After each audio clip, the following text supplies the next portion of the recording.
Então, bom dia. Nós vamos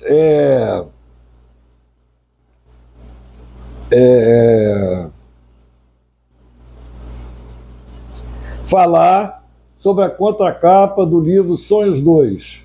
Lembrando, os livros sobre sonhos, né, fazem parte de um grupo de livros, um conjunto de livros, 15 livros, né, sobre os sonhos na obra de Freud. Quer dizer, dentro desse trabalho, todos os textos escritos por Freud a respeito dos sonhos foram estudados, né, e a partir de lidos, né, e a partir desse trabalho fizemos, né, esse trabalho resultou na confecção desses 15 livros. Este aqui é o segundo deles.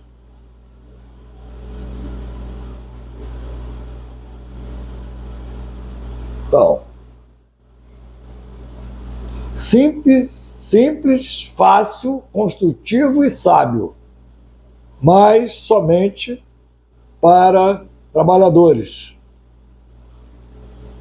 e amantes da humanidade.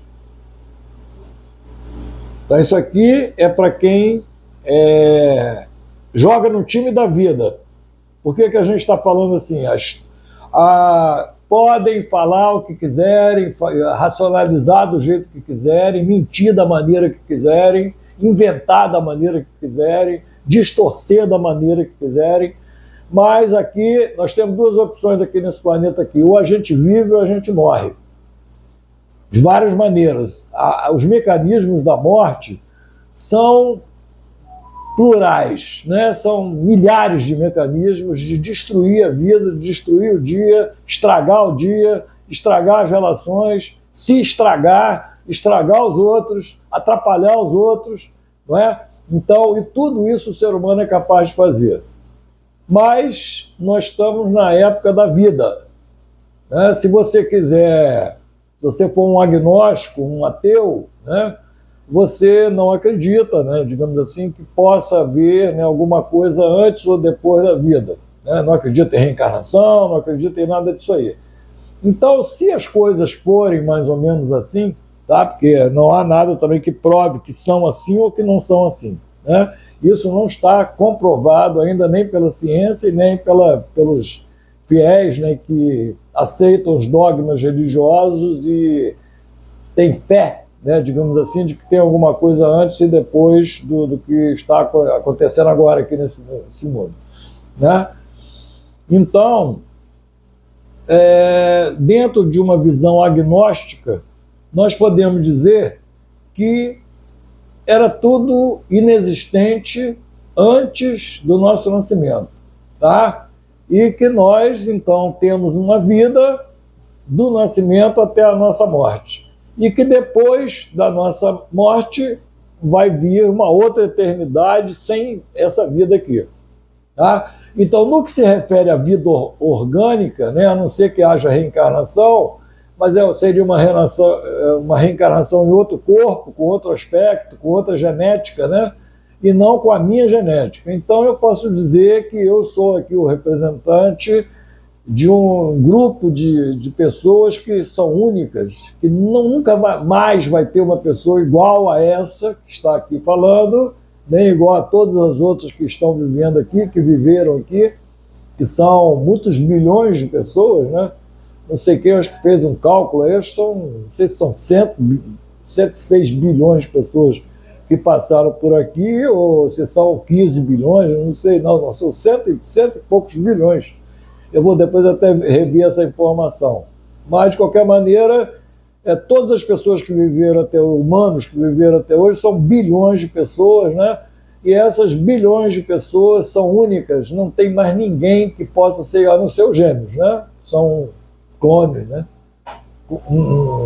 Clones um do outro, né? Digamos assim, os gêmeos idênticos, né?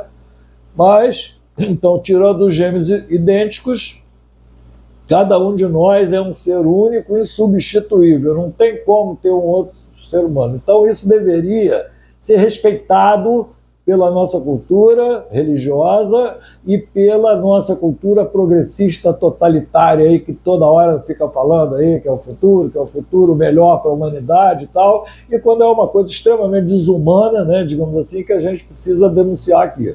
Tá? Então nós estamos falando aqui de desenvolvimento do ser humano. Então está aqui o livro. Né? Esse livro aqui, simples, construtivo e fácil, mas só para trabalhadores e amantes da humanidade. Tem um outro livro meu que fala assim, de dois grandes amantes da humanidade que deixaram serviço prestado, né, para a humanidade de uma maneira irrefutável. Dois gênios da humanidade, John Lennon e Sigmund Freud. Tá?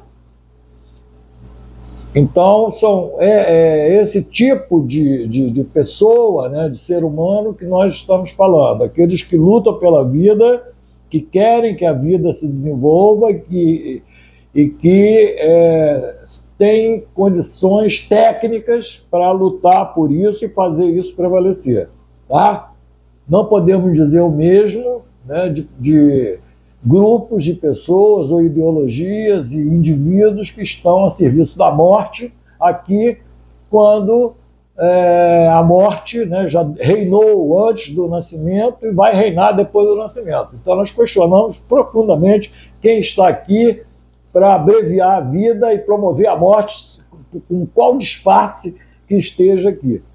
Tá? Então nós não vamos deixar isso passar sem que isso seja conhecido na sua gravidade. Não tem como escapar mais. A psicanálise descobriu que a morte ela age na vida também. Então, se a morte, que o agnóstico então percebe, ela age antes da vida, depois da vida, ela age durante a vida também. E ela tem os seus adeptos e os seus representantes disfarçados, né? Como disfarçado não quer dizer que não seja representante, né? Então, as pessoas que estão a fim de destruir a vida, acabar com a vida antes, nós não estamos falando para ela, estamos falando para as pessoas que querem viver e que querem controlar a sua opção de morte. Tá? Então, vamos ler a contracapa deste livro aqui. O sonhador produz imagens carregadas de sentimentos, coloridas, de forte poder de ação, compelindo o ego a intervir e interagir. Mas o sonhador não acorda, continua dormindo. Isto acontece todas as noites, de 4 a 6 vezes, com todos os seres humanos de todas as eras. Eu conheço uma exceção. Até no meu consultório aqui em Angra, eu atendi uma pessoa que, comprovadamente por eletroencefalograma, ela não sonhava. Mas é assim, é 1 em 10 milhões, né? Mas no lugar dos sonhos tinha um sono extremamente superficializado, exatamente por falta dos sonhos, né? Eu conheço um caso, existe isso, eu vi, né? Nunca tinha visto na minha vida como médico uma pessoa que não sonhasse. Ele comprovou com a história neurofisiológica dele. Eu não sou neurologista, eu sou psiquiatra, psicanalista, né? Mas os neurologistas devem conhecer isso. Eu vou até dar uma revisada aí na literatura aí para ver se eu encontro esse caso. Senão, acho que é bem possível que tenha passado pelo SUS aí, pelo coisa, isso não tenha sido valorizado, né, na maneira como ele deve ser valorizado. Eu falei até para esse paciente estar, né, próximo, voltar, ele não voltou mais, mas encaminhei ele para o neurologista também. É um caso para a neurologia tratar, mas na psiquiatria ele não voltou mais. Bom, a garantia para este fenômeno do sonho é a censura onírica. Então já falamos em outro vídeo aqui, do vídeo do conceito psicanalíticos 1, que a egodistonia ela é fundamental para o equilíbrio mental do ser humano e é ela que garante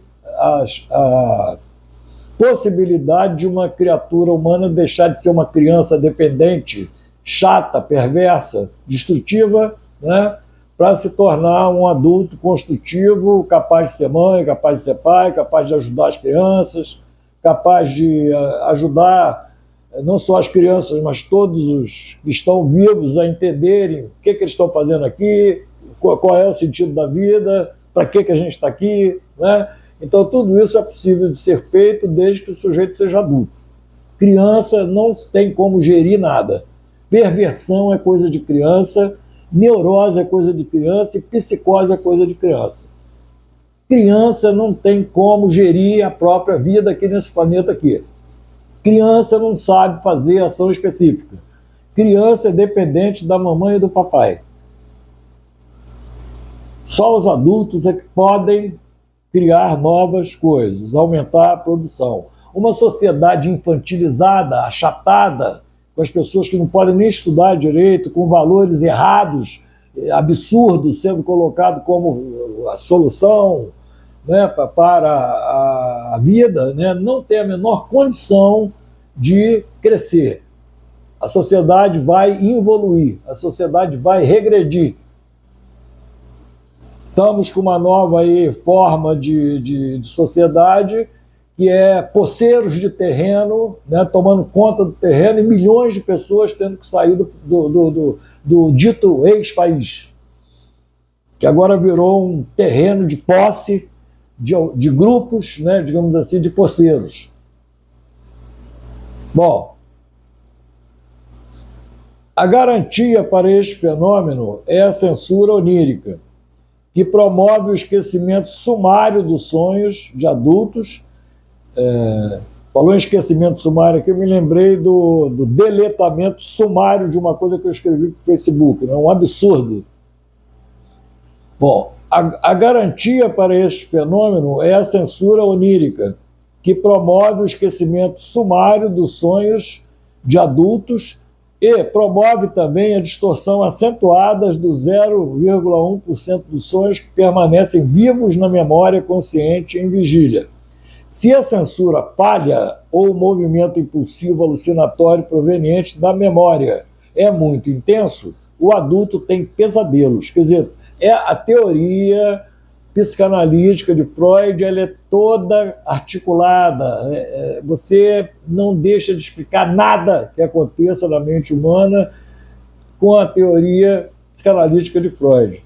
Você ignorar a teoria psicanalítica de Freud e substituí-la por teorias feitas por pessoas que nem fizeram análise.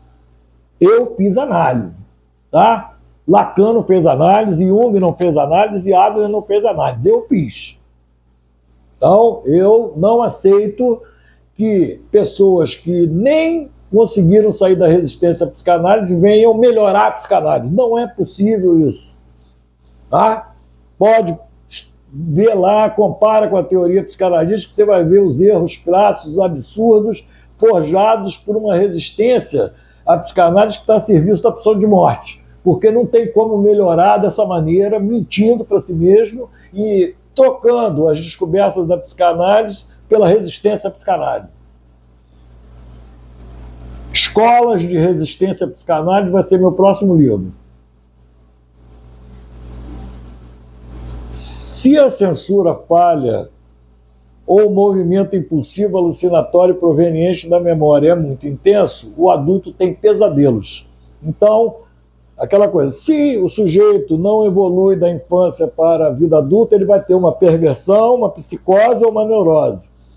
Se a censura onírica falha, vai ser um pesadelo. Por quê?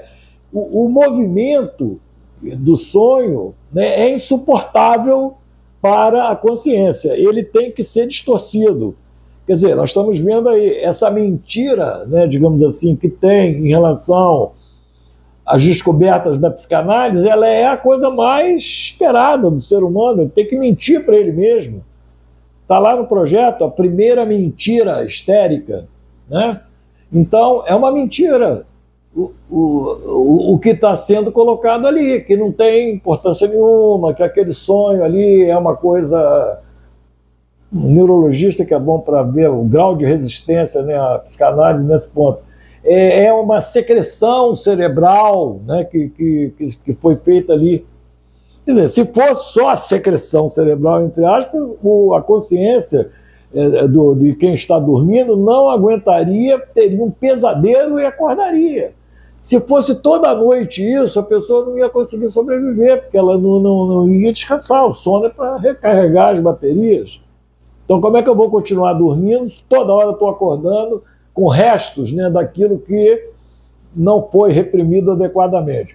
Então, a insuficiência da eficiência da repressão, do recalque, da demolição do complexo de Édipo é outra coisa que os sonhos mostram. Então, os sonhos são essencialmente, basicamente, restos não reprimidos, impossíveis de serem reprimidos naquela quantidade ali, e que voltam durante o estado de sono para acordar a pessoa, se ela sonhar no pau a pau ali com o que está vindo mesmo para a consciência, ela não vai aguentar e vai acordar, vai ter um pesadelo. Então, para poder ser um sonho e não um pesadelo, tem que ter censura onírica, tem que ter a egodistonia. E se comparar os efeitos da egodistonia na maioria das pessoas, né? Porque tem gente também que não consegue dormir, né? Insônia, né? Intratável, refratária ao tratamento, né? Mas assim, se você pegar a maioria das pessoas que passou aqui pelo planeta, que está passando aqui pelo planeta, a maioria dorme razoavelmente, consegue dormir, né? Pelo menos a maioria. Mas muita gente não consegue dormir bem, e se isso não for usar, daí o sucesso dos hipnóticos, né, que são os remédios para dormir, vendem mina de ouro, né? É uma mina de ouro.